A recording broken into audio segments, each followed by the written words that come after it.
আচ্ছা, এই যে অ্যাস্ট্রোলজি এটা কি বিশ্বাস না অন্ধবিশ্বাস? যারা ধরো মানে লাইক শাহরুখ খান, অজয় দেবগান, অমিতাভ বচ্চন, তাই এনারা কি পাগল?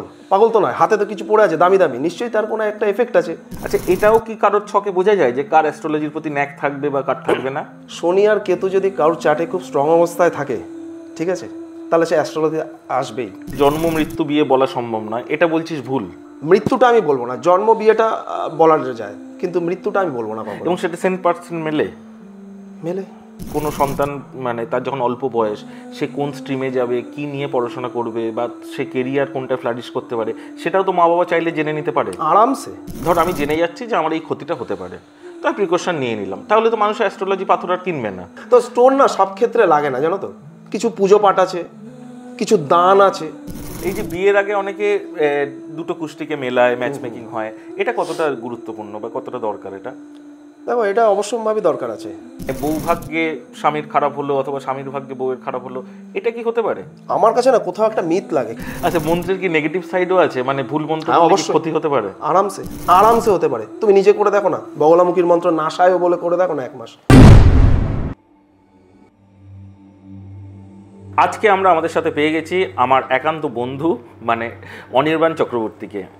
ওর পরিচয়টা দিই, ও অ্যাকচুয়ালি শুধু অ্যাস্ট্রোলজি প্র্যাকটিস করে তা নয়, ও একাধারে অভিনেতা, তার সঙ্গে খুব ভালো ক্রিকেট খেলে, অর্থাৎ আমাদের সিসিএলের খুব ভালো মেম্বার। তো আজকে আমরা আমাদের সাথে পেয়ে গেছি আমাদের এই হট সিটে অনির্বাণকে। So Anirban, welcome our show. নমস্কার।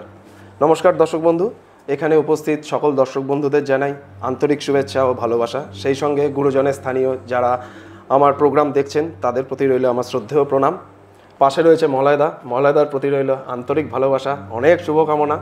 আজকে এখানে আমাকে আমন্ত্রণ করার জন্য অসংখ্য ধন্যবাদ, এবং সেই সঙ্গে ধন্যবাদ জানাই আমার শ্রদ্ধেয় গুরুজি এসপি স্যার, তাকে অসংখ্য প্রণাম। কারণ তিনি না থাকলে হয়তো আমি এই কেপি অ্যাস্ট্রোলজিটার ব্যাপারে কিছু জানতেই পারতাম না। আজকে যা প্র্যাকটিস করছি, যা শিখেছি, টোটালটাই ওনার জন্যই। Thank you so much. আচ্ছা, প্রথমে একটা জিনিস খুব জানতে ইচ্ছে করছে, মানে এটা চাইলে উত্তর নাও দিতে পারিস, তুই করেই বলছি কিন্তু। হ্যাঁ, আরামসে বলো। আচ্ছা, এই যে অ্যাস্ট্রোলজি এটা কি বিশ্বাস না অন্ধবিশ্বাস? দেখো, সূর্য চন্দ্র ওঠে, ঠিক আছে, এটা আমরা দেখতে পাই। এর বাইরে গ্যালাক্সিতে যে আরও গ্রহগুলো আছে ওগুলোকে আমরা তারা হিসেবে দেখি, রাইট? এবার কেউ বিশ্বাস করলো কি না করলো তাতে কিচ্ছু যায় আসে না গ্যালাক্সির। তাহলে আজকে যারা মানে না তাদের কথাটা ছেড়ে দিলাম, যারা ধরো মানে লাইক শাহরুখ খান, অজয় দেবগান, অমিতাভ বচ্চন, তাই এনারা কি পাগল? পাগল তো নয়, হাতে তো কিছু পড়ে আছে দামি দামি, নিশ্চয়ই তার কোনো একটা এফেক্ট আছে, সে পেয়েছে। তুমি অমিতাভ বচ্চনের ব্যাপারে জানো কি তার সব কিছু হারিয়ে গেছিলো এক সময়, সেখান থেকে আবার সে দাঁড়িয়ে গেছে, কিছু না কিছু তো আছেই। ঠিক কথা। তোর কিভাবে আসা এই ফিল্ডে? আমার আশা, দেখো, আমার বাড়ির ঘরানাই আছে কি এটা। আমার বাড়িতে কিন্তু স্পোর্টস ফ্যামিলির সঙ্গে যারা গুরুজনেরা ছিলেন, এখন হয়তো নেই, আমার বাবাও একসময় স্পোর্টস ফিল্ডে ছিলেন, কিন্তু অ্যাস্ট্রোলজিটা না আমাদের 6-7 পুরুষ ধরে এই জিনিসটা হয়ে আসছে। হয়তো মেবি সেখান থেকে হয়তো ওই ব্লাডটাই কানেকশান হয়ে গেছে আমার, তাই জন্য অ্যাস্ট্রোলজির প্রতি একটা আলাদা নেশা। কারণ দেখতাম ছোটোবেলায় তাদের চেম্বার করতে, তখন তো আর বুঝতাম না, তো আস্তে আস্তে আগ্রহ জন্মালো। তখন অ্যামেচার অ্যাস্ট্রোলজি, ঠিক আছে, প্রফেশনাল অ্যাস্ট্রোলজি নিয়ে পড়াশোনা করেছি ধরো গোটা 10 বছর হয়েছে। তো তারপরে তখন ট্র্যাডিশনাল নিয়ে যদিও পড়াশোনা করতাম, কেপি তো মাথাতেই। আচ্ছা, এখানে একটা ছোট্ট মানে কোয়েশ্চেন মাথায় আসছে। আমরা অনেকেই কিন্তু আমাদের ইয়াং বয়সে এটা হয় যে একটু অ্যাস্ট্রোলজি নিয়ে মাথার মধ্যে কিছু পোকা নড়লো, একটু হয়তো কেউ সেটা নিয়ে পড়া শুরু করলো বা একটু সেই ব্যাপারে ন্যাক। আচ্ছা, এটাও কি কারোর ছকে বোঝা যায় যে কার অ্যাস্ট্রোলজির প্রতি ন্যাক থাকবে বা কার থাকবে না? আরামসে। কীরকম? দেখো, অ্যাস্ট্রোলজি হচ্ছে প্রধানত শনি আর কেতুর সাবজেক্ট। শনি আর কেতু যদি কারোর চার্টে খুব স্ট্রং অবস্থায় থাকে, ঠিক আছে, তাহলে সে অ্যাস্ট্রোলজি আসবেই, সে অ্যাস্ট্রোলজিতে আসতে বাধ্য। আচ্ছা, চ্যালেঞ্জ উইথ গ্যারেন্টি। সে কিছুই জানে না, দেখবে হঠাৎ করে তার এখানে একটা ইন্টারেস্ট গ্রো করলো, একটু অ্যাস্ট্রোলজিটা ঘাঁটি, তো তার চার্টটা গিয়ে খোলো, দেখো শনি কেতু কানেকশন বেরিয়ে যাবে। ফাইন। আচ্ছা, আমি যেটা জানি তোর তো রিসার্চের সাবজেক্ট হচ্ছে কেপি অ্যাস্ট্রোলজি। কেপি আমি ট্র্যাডিশনাল করেছি, তারপরে কিন্তু কেপিতে এসেছি। ফাইন, মানে কেপিটা আরো উচ্চমানের বলা যেতে পারে। একদম। তো কেপি নিয়ে একটু ডিটেইলস যদি আমাদের দর্শকদের জন্য একটু বলিস। অ্যাস্ট্রোলজিতে অনেক রকম ভাগে মানে বিভক্ত আছে, যেমন ধরো ট্র্যাডিশনাল অ্যাস্ট্রোলজি, ঠিক আছে, কেপি অ্যাস্ট্রোলজি, মানে যেটাকে বৈদিক বলি ওটাই ট্র্যাডিশনাল। হ্যাঁ, ওটাই ট্র্যাডিশনাল। ওকে। তো তারপরে হচ্ছে তোমার কেপি অ্যাস্ট্রোলজি যেটা বলছি, নারী অ্যাস্ট্রোলজি যেটা বলছি। তো আমি ট্র্যাডিশনালটা পড়েছি, ট্র্যাডিশনাল পড়তে পড়তে প্রচুর জ্ঞান হয়েছে আমার, আচ্ছা, আজও কিন্তু পড়ে যেতে হবে, প্র্যাকটিসের মধ্যে থাকতে হবে, নয়তো কিন্তু এই ব্যাপারটা নিয়ে তুমি ভুলেই যাবে যদি চর্চায় না থাকো। প্রত্যেকটা ব্যাপারেই তোমাকে চর্চায় থাকতে হয়। তো এবার কেপি অ্যাস্ট্রোলজিটা আমার কাছে বেশি অথেন্টিক মনে হয়েছে, যে এখান থেকে আলটিমেট রেজাল্টটা আমি পেয়েছি। কারণ ট্র্যাডিশনাল অ্যাস্ট্রোলজির ক্ষেত্রে ধরো আমাকে কেউ না কেউ কখনো না কখনো এসে আমাকে চার্টটা যখন দেখিয়েছে, তো তারাও এসে বলেছে যে আমাকে এই আছে এই আছে এই আছে, কিন্তু আমার হচ্ছে না কেন, ঠিক আছে, মানে হচ্ছে না, মানে তার মানে প্রপার রেজাল্ট পাচ্ছে না। দেখলাম যে তার ট্র্যাডিশনাল অনুযায়ী যেটা করে দিয়েছেন, যে অ্যাস্ট্রোলজারকে দেখিয়েছেন তিনি ঠিকই করেছেন, মাঙ্গলিকও নেই লিখে দিয়েছে, কালসর্পও নেই লিখে দিয়েছে, প্রচুর উন্নতি লিখে দিয়েছে, কিন্তু হচ্ছে না। প্রশ্ন হচ্ছে কেন? কেন? ওই কেপির মাইক্রোস্কোপে ফেললাম, ওখানে কিছু দোষ আছে, যে দোষটা নিয়ে আমি এখানে আলোচনা করব না, আমার গুরুর বারণ আছে। কারণ আমার গুরু, যিনি শ্রদ্ধেয় গুরু আছেন, তাকে ঠকিয়ে কিছু স্টুডেন্টস বাইরে গিয়ে তারই সূত্রকে নিজেদের সূত্র বলে চালিয়েছে। তো সেটা আমার খুব খারাপ লেগেছে। তো আমি আমার গুরুজিকে কথা দিয়েছি যে গুরুজি, কখনো যদি প্রোগ্রাম করি তো সূত্রগুলোকে বাইরে বার করব না। মানে এটাও কি কিছুটা টাইপ অফ গুরুকুল টাইপের, মানে প্রত্যেক গুরুর একটা নিজস্ব রিসার্চ ফর্মুলা থাকে এবং সেটা নেক্সট জেনারেশন, নেক্সট যারা তার শিষ্য আছে তাদেরকে বলে? অবশ্যই, অনেকে আছে ছেড়ে চলে গেছে, আমার নিজের চোখে দেখা এসছে। প্রথম ধরো কেপি অ্যাস্ট্রোলজির ক্ষেত্রে 4টে ফর্ম হয়। কীরকম? প্রথম হচ্ছে ডিকেপি, ঠিক আছে, ডিপ্লোমা অফ কেপি অ্যাস্ট্রোলজি। তারপর হচ্ছে বিকেপি, ব্যাচেলার অফ কেপি অ্যাস্ট্রোলজি। তারপর আছে এমকেপি, মাস্টার অফ কেপি অ্যাস্ট্রোলজি। আর লাস্টে আছে এফকেপি, ফেলোশিপ অফ কেপি অ্যাস্ট্রোলজি, ঠিক আছে।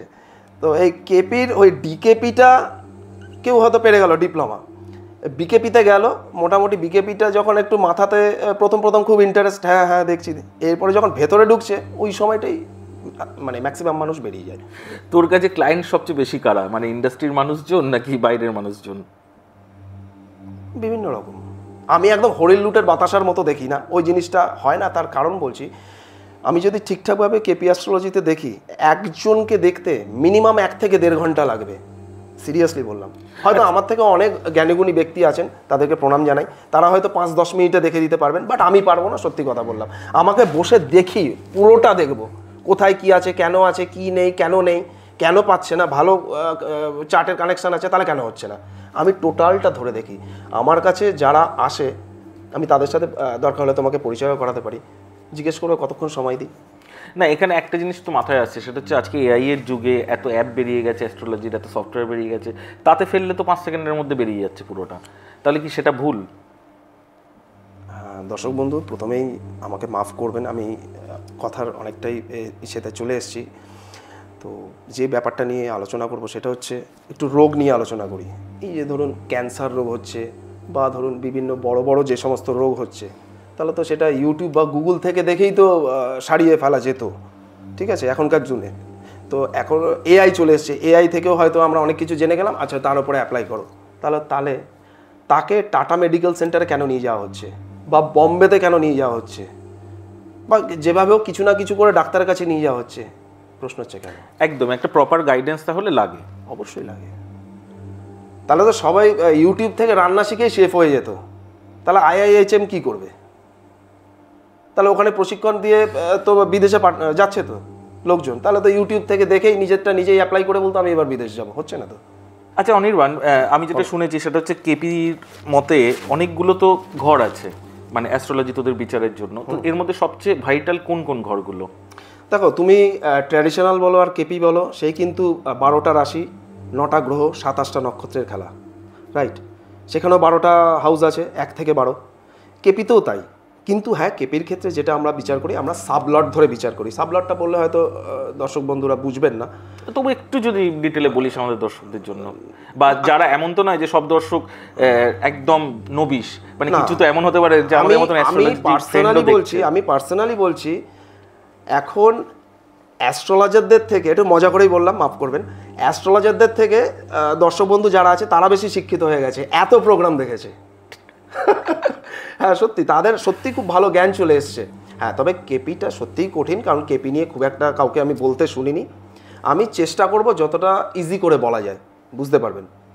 এই যে যেমন ধরো ফার্স্ট হাউস থেকে আমরা লগ্ন বিচার করি, তার চারিত্রিক বৈশিষ্ট্য বিচার করি, তার আয়ুটা বিচার করি। কিন্তু আয়ু স্পেশালি আমার বলা বারণ আছে, আমার গুরুর নির্দেশ আছে, আয়ু বলবে না, আয়ু মহাকালের ওপরে ছাড়া।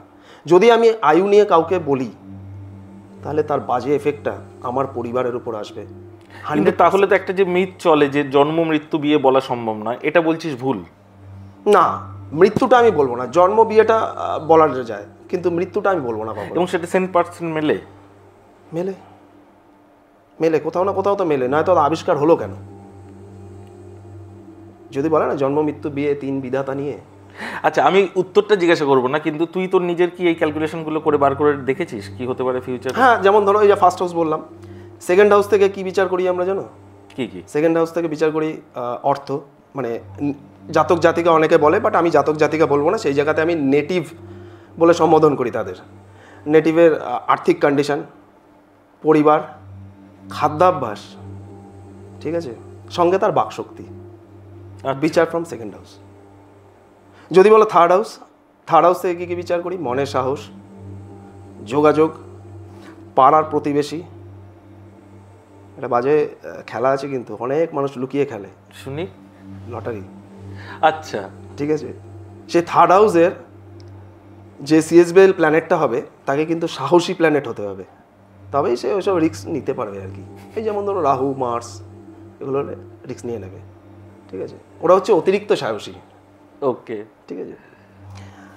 ফোর্থ হাউসে আসি, ফোর্থ হাউস থেকে তুমি লাইন অফ এডুকেশন, মা, বাড়ি, গাড়ি, তুমি এগুলো বিচার করা জানা সম্ভব। হ্যাঁ, এটা সম্বন্ধে জানা সম্ভব। যদি ফিফথ হাউস থেকে জানতে চাও, খুব ভাইটাল একটা হাউস কিন্তু। শুনে। ফিফথ হাউস থেকে যদি বলি তাহলে প্রথমেই বলি প্রেম, রাইট, তারপর আসছে তোমার শিল্পকলা, ঠিক আছে, ফাটকার কিছু ব্যাপারটা একটু দেখি ওখান থেকে, ঠিক আছে, এই হাউসগুলো আসে। তারপর তোমার সন্তান বিচার, সন্তান ভাব, ফিফথ হাউস, আচ্ছা, সন্তান হবে কি না, ঠিক আছে। যদি সিক্সথ হাউস থেকে আসি, সিক্সথ হাউস থেকে কি বিচার করা যায় জানো? না।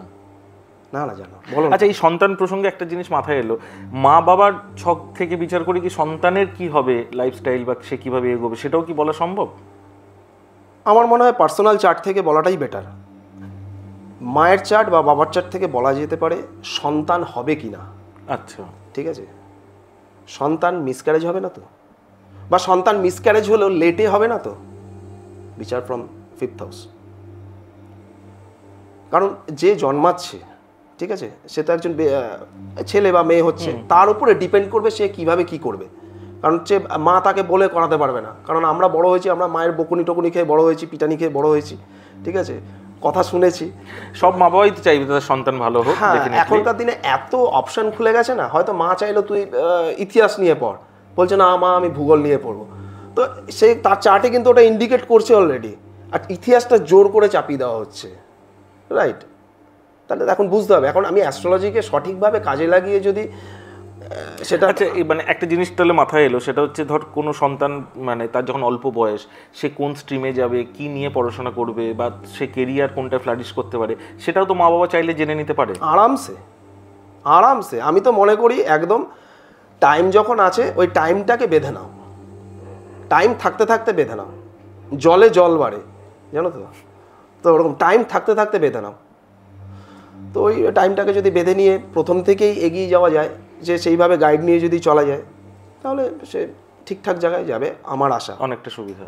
হ্যাঁ। সেভেন্থ হাউস, সেভেন্থ হাউস দেখো, সেভেন্থ হাউস এটা একটা প্রাইম হাউস। সেভেন্থ হাউস থেকে প্রথমত বিচার করি বিবাহ, ঠিক আছে, এই বিবাহ নিয়ে বলবো আজকে, সঙ্গে ব্যবসারও কিছু একটা জায়গা আমরা বিচার করে থাকি, কিন্তু মেনলি প্রাইম হাউস হচ্ছে বিবাহ, ঠিক আছে। কারণ আমি ব্যবসার ক্ষেত্রে সেভেন্থকে সাপোর্টিভ হাউস ধরি, ঠিক আছে, মেন হাউসটা তখন কিন্তু ব্যবসার ক্ষেত্রে 10, সেভেন্থকে সাপোর্টিভ ধরি। এইটথ হাউস, এইটথ হাউস যদি তুমি বলো তাহলে এইটথ হাউস থেকে আমি বিচার করতে পারি যে যা হবে সব হঠাৎ হঠাৎ, হঠাৎ গেন, হঠাৎ লস, হঠাৎ অ্যাক্সিডেন্ট। রাস্তাঘাটে চলতে ফিরতে আমরা দেখি তো, হয়তো দেখা গেলো দাম করে একটা অ্যাক্সিডেন্ট হয়ে গেল, মানে হঠাৎ নেগেটিভ পার্টগুলো, হঠাৎ নেগেটিভ, হঠাৎ পজিটিভ, যা হবে সব হঠাৎ হঠাৎ। আচ্ছা, রাইট, এটা বিচার ফ্রম এইটথ হাউস।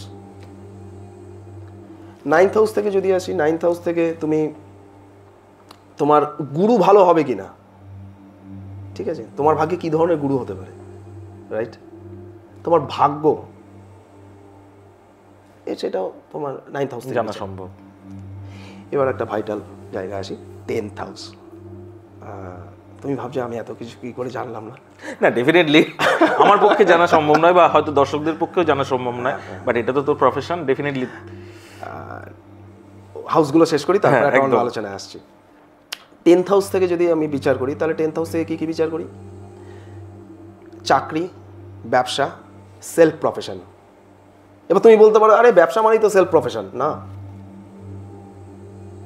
ব্যবসা সেলফ প্রফেশন কোনো এক নয়। ব্যবসা আলাদা রকম, সেলফ প্রফেশন আরেক রকম, ঠিক আছে? আমি বলবো, এটা নিয়ে পরে বলবো। 11th হাউস, যে কোনো রকম সাকসেস, ঠিক আছে? আমরা 11th হাউসকে ধরি, এই 11th হাউসই কিন্তু অন্য জায়গায় গিয়ে নেগেটিভ ফল দিতে পারে। আচ্ছা, সেটা সূত্র আছে, সূত্র তো আমি ছাড়বো না, আমরা জিজ্ঞাসাও করবো না। না, আমি তোমাকে কিছু কিছু বলবো। লাস্ট বাকি রইল 12th হাউস। 12th হাউস থেকে আমরা বিচার করি জেল যাত্রা, আচ্ছা, বিদেশ যাত্রা, ঠিক আছে? এই 12th হাউস বিচার করতে গিয়ে একটু 6, 8, 12কে নিয়ে আসি। এই 6, 8, 12 কানেকশানটাও দরকার হয়। অসুখে, তার অসুখ হোক, অ্যাক্সিডেন্ট হোক, তার অপারেশন যোগ হবে কি না, সেটা 6, 8, 12 কানেকশানকে ধরে একটু আমরা বিচার করি। সবাই পরস্পরের সঙ্গে যুক্ত মোটামুটি, ঠিক আছে? তো আজকে মূলত তুমি যে ব্যাপারটা নিয়ে আমাকে প্রথম থেকে বলে এসছো যে অর্থ এবং বিবাহ, হ্যাঁ, মানে প্রত্যেক মানুষের ওটাই বেশি জানার দরকার থাকে আর কি। এই যে তুমি, কারণ আমাদের কাছেও সবসময় বিভিন্ন, এই যে আমাদের প্রোগ্রামগুলো চলে, প্রত্যেকটা এপিসোডে কিন্তু এই ধরনের কোয়ারিজ থাকে। আমি তো তোমার প্রোগ্রাম রীতিমতো দেখি, আমার তো ভীষণ ভালো লাগে, আমি তোমাকে জানিয়েছি। Thank you. বলো। তো সেটাই, মানে কোনো মানুষ যদি প্রথমেই জানতে পারে বা তার এই সমস্যাগুলো, তো সেই অনুযায়ী তো সে চাইলে এরকম অ্যাস্ট্রোলজি মতে সে গাইডেন্স নিয়ে যদি স্টেপ ফেলে, তাহলে কি তার যেটা ডেস্টিনিতে লেখা আছে সেটা হবে না? মানে কারোর একটা লেখা আছে যে একটা বড় অর্থ লস করছে, তো সেটা যদি সে গাইডেন্স নিয়ে নেয়, তার কি কিছুই এফেক্ট করবে না সেটা? নাকি যেটা আছে ডেস্টিনিতে লেখা সেটা হবেই? ধরো তোমাকে কেউ এসে জিজ্ঞেস করলো যে মলাবাবু আপনি আমাকে হেল্প করতে পারবেন কিছু, কিন্তু সে কিন্তু কোনো ক্ষেত্রে হয়তো, আমি কি বলবো, একটু বাজে ভাষাতেই বলছি, চিটিংবাজ। তুমি তো তাকে জানো না, তুমি তোমার সাদা মনে কাদা নেই, তুমি তাকে হয়তো দেখা গেলো 10 লাখ টাকা দিয়ে দিলে, তুমি তাকে অনেক দিন ধরে চেনো জানো, কিন্তু সে তোমাকে আর ফেরত দিল না, তখন তোমার টাকাটা লস হলো তো। বিচার ফ্রম তোমার সেকেন্ড হাউস, কারণ তুমি তো তোমার সেকেন্ড হাউসটা বিচার করোনি। তুমি যদি আগে থেকে সেকেন্ড হাউসটা বিচার করতে যে আমার লোকসান আছে কি নেই, আমি এতগুলো টাকা ধার দেব, কি হতে পারে, আমি দেখে বলে দিলাম তোমার কিন্তু লস আছে, তুমি তখন তাকে ঘুরিয়ে দিলে, না দাদা আমার কাছে তো এখন হবে না, আপনি কিছুদিন পরে আসুন, আমি দেখছি চেষ্টা করে। মানে এই প্রেডিকশনটা কতটা স্পেসিফিক হতে পারে? মানে এটা কি একদম মাস ধরে বলে দিতে পারিস যে হ্যাঁ এই টাইমটাতেই এই ক্ষতিটা আছে, নাকি এটা একটা লম্বা পিরিয়ড বলতে হয়? দেখো, পিরিয়ডের মধ্যে আমরা যদি ধরতে চাই তাহলে দশা অন্তর্দশা একটা ব্যাপার আছে। এবার তোমার হয়তো দেখা গেল খুব একটা ভালো দশা চলছে, দারুণ একটা দশা চলছে, সঙ্গে অন্তর্দশাও খুব ভালো চলছে, ঠিক আছে, গুড রেজাল্ট পাওয়ার কথা আর্থিক ব্যাপারে, কিন্তু তুমি জন্মেছই ওই নেগেটিভ ইন্ডিকেশনটা নিয়ে, ওটাকে তো কাট করতে পারবে না তুমি। তখন তুমি কি করলে, কারোর কাছে গেলে, যদি তিনি কেপি মতে করেন তো খুব ভালো, কারণ কেপিতে না টোটালটা ধরা পড়ে যায়, ঠিক আছে, পয়েন্ট টু পয়েন্ট ধরা পড়ে যায়। আমি আসবো, তো আমি তোমাকে বলে দিলাম যে তোমার তো দারুণ সময় চলছে, এই সময় তোমার আর্থিক জায়গা ভালো হওয়া উচিত, কিন্তু তখন আমি গিয়ে একবার তোমার সেকেন্ড হাউসটা আমি দেখলাম যে কি আছে, গিয়ে দেখলাম যে তোমার সেকেন্ড হাউসে বিধাতা তোমাকে ওই কানেকশানটা দিয়ে পাঠিয়েছে, নেগেটিভ কানেকশান দিয়ে পাঠিয়েছে। তুমি যতই ভালো দশা হোক তোমার লস হবেই হবে, চ্যালেঞ্জ উইথ গ্যারেন্টি। এই জিনিসটা তুই খণ্ডাবি কি করে? এই যে তোমায় জানিয়ে দিলাম, তুমি জেনে গেলে, এই জানানোটাও একটা রেমেডি, অ্যাওয়ারনেসটা। হ্যাঁ, অ্যাওয়ারনেসটাও একটা রেমেডি। তোমার মেন্টালকে চার্জ করলাম, রিচার্জ করলাম, তোমার মনকে রিচার্জ করে দিলাম, তুমি জেনে গেলে। এটাও কিন্তু ইউনিভার্স কলিং হচ্ছে, ইউনিভার্স আমার মাধ্যমে তোমায় জানাচ্ছে। তাহলে তুই বলতে চাইছিস যে পাথর পড়ার দরকার নেই? অবশ্যই আছে। তাহলে সেটা কি উপকার করবে? দেখো, পাথর উপকার করবে বলতে তুমি কিভাবে মনে করো যে পাথর কিভাবে উপকার করে মানুষের? না, আমি যদি আমার সমস্যাটা জেনে গেলাম, ধর আমি জেনে যাচ্ছি যে আমার এই ক্ষতিটা হতে পারে, তো আমি প্রিকশন নিয়ে নিলাম, তাহলে তো মানুষ অ্যাস্ট্রোলজি পাথর আর কিনবে না, সে প্রত্যেকটা জিনিস জেনে যাবে তোর কাছে এসে বা ভালো ভালো অ্যাস্ট্রোলজির কাছে গিয়ে। তো সে জেনে যাবে, সে তার প্রিকশন নিয়ে নেবে। নাকি পাথর মানে স্টোন তাকে উল্টে আর একটু বুস্ট করবে বা আর একটু হেল্প করবে? দেখো সব ক্ষেত্রে যে স্টোন লাগে তা কিন্তু নয়। আমার কাছে একজন এসেছিল, মানে কোথাও আর বাকি নেই, কানে, হাতে, গলায়, পেটে, পিঠে সব বেঁধে বুঁধে এসছে। আলাম দুনিয়ায় অ্যাস্ট্রোলজার দেখেছেন, লাস্টে আমার কাছে কেন? যদিও আমি শুটিংয়ের ক্ষেত্রে ব্যস্ত থাকি, এখন একটু ফ্রি টাইম পেয়েছি বলে আমাকে টাইম দিতে পেরেছে। তো এসছি, আমার ভালো লাগে। মলাদার সাথে আমার অনেক দিনের আলাপ, মলাদার সাথে কখনো এক সময় কাজও করেছি, এবং কাজের বাইরেও যে একটা দাদাভাই সম্পর্ক গড়ে উঠেছে সেটা চলছে একদম। কিন্তু প্রশ্নটা এড়িয়ে গেলে না, না না, আমি যাচ্ছি না, বলো। তো স্টোন না সব ক্ষেত্রে লাগে না, জানো তো। কিছু পুজো পাঠ আছে, কিছু দান আছে।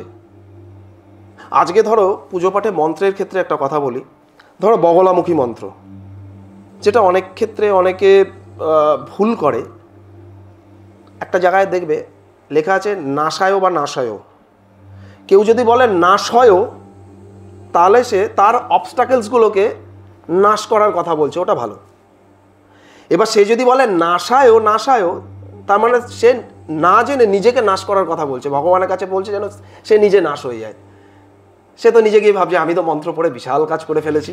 তার মানে ভুলেও ইউটিউব দেখে মন্ত্র পড়বেন না অ্যাটলিস্ট। এটা আমি কিছু বলবো না, এটা তাদের ব্যাপার, আমি কেন বলতে যাবো?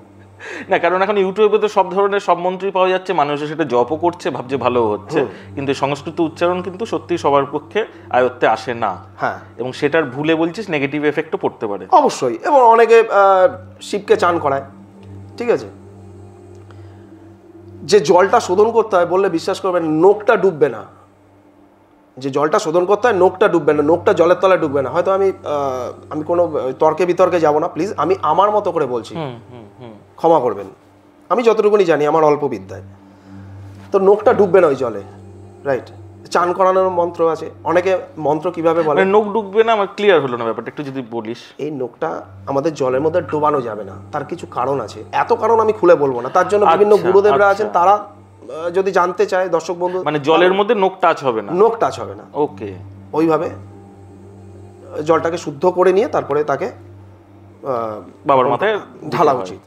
তারও কিন্তু মন্ত্র আছে। এই যেমন অনেকে বলে একটা কমন মন্ত্র, ওম বা ওং ত্রয়ম্বকম যজামহে। হ্যাঁ, তো এটা একটা হাস্যস্কর ব্যাপার, ওটা নয়। কথাটা ওম বা ওং ত্রয়ম্বকম ইয়াজামহে, YEJA, ইয়াজামহে। কথাটা যজামহে নয়, কথাটা ইয়াজামহে। এখন তুমি যদি ভুল উচ্চারণ করো সেটা ঠিক আছে। এখন কাউকে ডেকে বললো যে আমি পোলাও খাওয়াবো, ফ্রাইড রাইস খাওয়াবো, এসে দেখা গেলো তাকে পান্তা ভাত খেতে দিয়েছে, তাহলে ওরকমই কেস হয়ে যাবে। আচ্ছা, মন্ত্রের কি নেগেটিভ সাইডও আছে? মানে ভুল মন্ত্র অবশ্যই ক্ষতি হতে পারে? আরামসে হতে পারে। তুমি নিজে করে দেখো না, বগলামুখীর মন্ত্র নাশায়ও বলে করে দেখো না, 1 মাস কি হয়, নাশ হয়ে যাবো। সে কি হবে না হবে বলতে পারো, কিছু না কিছু ক্ষতি তুমি পাবে। কিছু জিনিস আবিষ্কার হয়েছে তো মানুষের ভালোর জন্য, সেটাকে ভেঙে চুরে কাটাছেটা করে আকার দিয়ে ওকার দিয়ে কমা দিয়ে এইসব করলে তো হবে না। তার জন্য সঠিক গুরুর কাছে যাওয়া প্রয়োজন, তার জন্য 9th হাউসটাকে বিচার করা প্রয়োজন। গুরু ভাগ্য কেমন হবে, তোমার গুরুই তোমাকে নিয়ে যাবে। গু মানে অন্ধকার, রু মানে আলো, যে অন্ধকার থেকে আলোর পথে নিয়ে যায় তিনি গুরু। ফাইন। আচ্ছা অনির্বাণ, একটা জিনিস খুব জানতে ইচ্ছা করছে, যে সেটা হচ্ছে তোর তো নিজস্ব কাজের যথেষ্ট ব্যস্ততা থাকে, মানে তোর অ্যাক্টিং রিলেটেড কাজ বা তোর ক্রিকেটের প্র্যাকটিস, তো অভিনয় নিয়ে একটু জানবো এবারে। সেটা হচ্ছে আমরা সামনে নেক্সট কোন কাজে তোকে দেখতে পাচ্ছি? খুব ভালো প্রশ্ন করেছো। প্রথমে দর্শক বন্ধুদের জানাই, আপনারা হয়তো আমাকে টিভির পর্দায় দেখেছেন। আমি তো 15টা মেগা সিরিয়াল করেছি, 12টা মুভি করেছি, সামনে আমার ওয়েব সিরিজ আসছে। আমার লাস্ট সিরিয়াল ছিল বরণ, স্টার জলসায়, খুব হিট একটা সিরিয়াল। কিন্তু তারপর আমি সিরিয়াল থেকে একটু ব্রেক নিয়েছিলাম, যে মুভি করব দেখে আরও। তো এখন কিছুদিন পরেই হয়তো আমি আবার নতুন করে সিরিয়ালে ফিরবো। তো আমার লাস্ট যেটা ফিল্ম ছিল পারিয়া, তুমি জানো, ব্লকবাস্টার হিট হয়েছে, খুব ভালো কাজও দারুণ। হ্যাঁ, সবাই খুব প্রশংসা করেছে, ধন্যবাদ তাদেরকে যারা আমার কাজের প্রশংসা করেছে। তো সামনে আমার একটা ওয়েব সিরিজ আসছে জয়দীপ মুখার্জির ডিরেকশনে, বিবি বক্সি, অবশ্যই দেখো, দারুণ দারুণ। ওখানে নিশ্চয়ই, শুধু আমি নয় আমাদের দর্শকরাও দেখবে একদম। আরেকটা কাজ শুরু করতে যাচ্ছি সামনে, সেটা অচিন্ত আইচ 2, সেটাও জয়দীপদার, এই সামনেই শুটিং শুরু হবে। তোকে বোধহয় যে ডিরেক্টররা তোর সঙ্গে একবার কাজ করে ফেলেছে তারা আর কেউই তোকে ছাড়ে না মোটামুটি, সে তো তুমিও ছাড়ো না। বলো। আচ্ছা, এবারে আবার একটু অ্যাস্ট্রোলজি নিয়ে আলোচনা করবো। সেটা হচ্ছে এই যে বিয়ের আগে অনেকে দুটো কুষ্টিকে মেলায়, ম্যাচ মেকিং হয়, এটা কতটা গুরুত্বপূর্ণ বা কতটা দরকার এটা? দেখো এটা অবশ্যম্ভাবী দরকার আছে, কারণ দুটো কুষ্ঠিকে পাশাপাশি না রাখলে না মাফ করবেন, জানা যায় না যে তাদের কি কি মিল আছে। এবার হয়তো দর্শক বন্ধুরা ভাবছেন আরে এ তো জটক বিচার করিয়েই বসে আছি, জটক বিচারে তো সব মিলে একাকার হয়ে গেছে, 36-এ 42 পেয়ে গেছে, মানে 6 পয়েন্ট রাজ্যটক হয়ে গিয়ে বিশাল ব্যাপার। কিন্তু কিছুদিন পরে মেয়ে যখন বাপের বাড়িতে ফিরে চলে এসছে, সমাজে মুখ দেখাতে পারছে না, কি কেন, তখন মা বাবারা হয়তো এমনি বলছে যে মেয়ে ঘুরতে এসছে, কিন্তু মেয়ে যে অত্যাচারিত হয়ে চলে এসছে সেটা তো মুখ খুলে বলতে পারছে না। কারণ সমাজে সবাই তো আর ভালো লোক নয়, কিছু মানুষ তোমার পাশে এসে দাঁড়াবে, আর কিছু মানুষ ওই পাঁচিলের বাইরে থেকে দেখে একটু মজা মস্করা নেবে। কারণ এখনকার দিনে পাশে আসার লোক খুব কম, মজা মস্করাটা নিতেই কিন্তু লোক বেশি ভালোবাসে। তাই জন্য আগে যদি ওই জটক বিচারটা করিয়ে রাখা যেত। এবার জটক বিচার বলতে যেমন ধরো জটক বিচারের মধ্যে অষ্টকূট বিচারটা দেখা হয়, ঠিক আছে, এই ধরো বর্ণ, গণ, জনি, নারী, এগুলো নিয়ে সব কিছু অনেক হয়। তো আমি এগুলোর উপর একটু গুরুত্বটা কম দিই। আমার কাছে কেপি মতে হাউসগুলোর গুরুত্ব বেশি, ঠিক আছে। কিছু হাউস আছে সেই হাউসগুলোর গুরুত্ব বেশি, যেমন ধরো ছেলের চারিত্রিক বৈশিষ্ট্য। আজকে অন্যভাবে নিও না, আপনারাও অন্যভাবে নেবেন না প্লিজ। আজকে ধরো তোমার বোনকে একটা ভালো জায়গায় বিয়ে দেবে, তুমি লম্পট দুশ্চরিত্র কোনো ছেলের সাথে বিয়ে দেবে? কেউই করবে না সেটা। হ্যাঁ, কিন্তু যদি লাভ ম্যারেজ হয় সেটা হয়তো আলাদা ব্যাপার, সেটা পরের কথা। আমি তোমাকে নর্মাল ওয়েতে জিজ্ঞেস করলাম, তুমি কি দেবে? না। তাহলে প্রথমে তাদের চারিত্রিক গুণটা আমি দেখে নেব, ঠিক আছে, চারিত্রিক বৈশিষ্ট্যটা মিলছে কিনা দেখে নেব। হয়তো দেখা গেল ছেলেটা মার্সের আন্ডারে রয়েছে আর মেয়েটি রয়েছে স্যাটার্নের আন্ডারে, রাইট? খুব সহজ করে বলছি, কিন্তু তো মার্স আর স্যাটার্ন তুমি নিজেও জানো কখনো ম্যাচ করে না আর কি। তুমি একটা গরম ভাতের হাঁড়ি নামিয়ে তুমি কখনো ফ্রিজের ভিতর ঢুকিয়ে দিতে পারো না, ফ্রিজের কম্প্রেসারটাই উড়ে যাবে, রাইট? তো তারপরে মানে আমার মতে, যদি আমি দেখি কেপি মতে, তাহলে আমি পরবর্তী যেটা দেখবো সেটা হচ্ছে ছেলের ফিনান্সিয়াল কন্ডিশন কী আছে। কারণ তুমি যখন তোমার বোনকে বিয়ে দিচ্ছ বা বাবা মারা তার মেয়েদের যখন বিয়ে দিচ্ছে, তখন তার ছেলের ইনকামের ওপর কিন্তু বিয়ে দেয়। সে মেয়ে হয়তো 10 কোটি টাকা ইনকাম করুক, তারপরে গিয়েও জিজ্ঞেস করে ছেলে কী করছে, ছেলের পরিবার কীরকম, রাইট? ছেলের কি ইনকাম আছে। খুব কম সংখ্যক শ্বশুরবাড়ি আছে, মানে মেয়ের দিকের বাড়ির কথা বলছি, যে পড়তি ছেলেদের মেনে নেয়, সেটা সেই ছেলে সৌভাগ্য। না, এটা হয়তো কোনো বাবাই মন থেকেও চাইতে পারবে না, কিন্তু সাপোর্ট দিয়ে ঠিক তুলে দেবে, কিন্তু ছেলেটাকে ভালো হতে হবে, তবেই তারা আগায়। তো কিছু ক্ষেত্রে মেনেও নেওয়া যায়, হয়তো সবার তো ইনকাম একরকম হয় না, কম বেশি কম। দেখো, কেউ আজকে 100 টাকায় মাটি কেটেও সংসার চালাচ্ছে, আবার কেউ 1 লাখ টাকা ইনকাম করেও সুখে নেই, ঠিক আছে। অপাত্রে দান করে দিচ্ছে, এই করছে, ওই করছে, সেই করছে, হয়তো নিজের বাড়িতে গিয়ে দেখা গেল তার বউ বাচ্চার খাবার হচ্ছে না, সে টাকা পয়সা অন্যদিকে উড়িয়ে বেড়াচ্ছে, তো ওরকম করে তো লাভ নেই। তাহলে ফিনান্সিয়াল কন্ডিশনের ওপরে কিন্তু, ছেলেটির ফিনান্সিয়াল কন্ডিশনের ওপরে মেয়েটিকে কিন্তু নির্ভর করতে হয় যখন সে যাচ্ছে।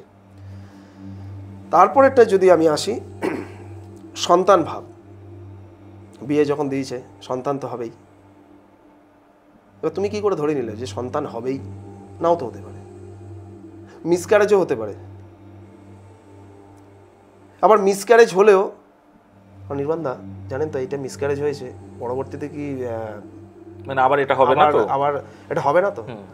দেখে বললাম, চার্ট দেখলাম, হ্যাঁ মিসক্যারেজ অবশ্যই আছে, যান, পরবর্তীতে হয়ে যাবে, আর কোনো মিস নেই, সেটাও হবে। মিসক্যারেজ হয়েছে প্রথমবার, দ্বিতীয়বারে মিসক্যারেজ হয়নি, দ্বিতীয়বারে সন্তান হয়ে গেছে। অনেকেই মনে করে যে মিসক্যারেজ হবে, আরে না, হতেই পারে। আমার নিজের দাদার ক্ষেত্রে হয়েছে, আমার নিজের জ্যাঠতো দাদার ক্ষেত্রে হয়েছে। প্রথম সন্তান মিসক্যারেজ হয়েছে, দ্বিতীয় সন্তান হয়েছে, এখন সে 12-এ পড়ে, বিন্দাস। তার সাথে আমার একদম মানে কোথায় আমি কাকা তা নয়, মানে একদম বন্ধুর মতো সম্পর্ক। আচ্ছা, একটা জিনিস খুব জানতে ইচ্ছে করছে, আরও আছে, তুমি বলো, আমি বলছি। হ্যাঁ, সেটা হচ্ছে ধর অনেক ক্ষেত্রে আমরা শুনে থাকি এটা, যে অমুকের সাথে বিয়ে হলো, তারপর থেকে এর উল্টে ব্যবসা খারাপ হয়ে গেল, আরও ডিটোরিয়েট করলো। এগুলো কি সত্যি হয়? মানে বউ ভাগ্যে স্বামীর খারাপ হলো, অথবা স্বামীর ভাগ্যে বউয়ের খারাপ হলো, এটা কি হতে পারে, নাকি এটা পুরোপুরি মিথ? আমার কাছে না কোথাও একটা মিথ লাগে। কেন জানো তো? আজকে দেখবে তুমি রাস্তাঘাটে চলতে ফিরতে গিয়ে দেখবে অনেক দাদারা রয়েছে, বৌদিরা রয়েছে, হয়তো দাদার রুটির দোকান, সবজির দোকান। আমি এরকমই একজন আছে বাঘাযতীন, আমি যার থেকে মাঝে মধ্যে গিয়ে খাবার দাবার নিই, কিন্তু বৌদি তাকে ভীষণ হেল্প করে, তার জন্য ব্যবসাটা ঠিকঠাক চলে, এবার যদি দেখা গেল কারোর স্বামী বা কারোর ওয়াইফ যদি তাকে মানে ভাইস ভার্সাকে যদি সাপোর্ট না করে, তাহলে তো যে কোনো ব্যবসা ডুবতে বাধ্য। মানে লাকের কোনো ব্যাপার নেই। লাখটা অনেকে বলে বউ ভাগ্যে উন্নতি হয়, অনেকে আবার বলে যে ছেলে ভাগ্যেও উন্নতি হয়। ব্যাপারটা উন্নতিটা কীরকম জানো তো, বিয়ের পরে প্রেশারটা বেশি পড়ে, লোক তখন বেশি ছোটে বিয়েটা টেকানোর জন্য। এটা কিন্তু সত্যি কথা, তুই মজা করলাম। তুই তো এখনো ব্যাচেলার আছিস, তা তুই এটা জানলি কি করে যে বিয়ের পরে চাপ বেশি পড়ে না কম পড়ে? আমি তো দেখে দেখে। যাই হোক, আমার যারা বোনেরা আছে এরকম একটা হ্যান্ডসাম পাত্র এখনো কিন্তু ব্যাচেলার আছে, তো আপনারা ট্রাই করতে পারেন। একদম, আর 4টা মিলিয়ে নেবো আর কি। তো যাই হোক, খুব মজা করে প্রোগ্রামটা করছি, আশা করি আপনাদেরও ভালো লাগবে বা ভালো লাগছে। আপনারা কিন্তু কমেন্টে অবশ্যই জানাবেন কেমন লাগছে, এবং নিত্য নতুন যদি কিছু জানতে চান আমি নিশ্চয়ই আপনাদের জানাবো, যতটা আমার জ্ঞানে আছে আর কি। ঠিক আছে।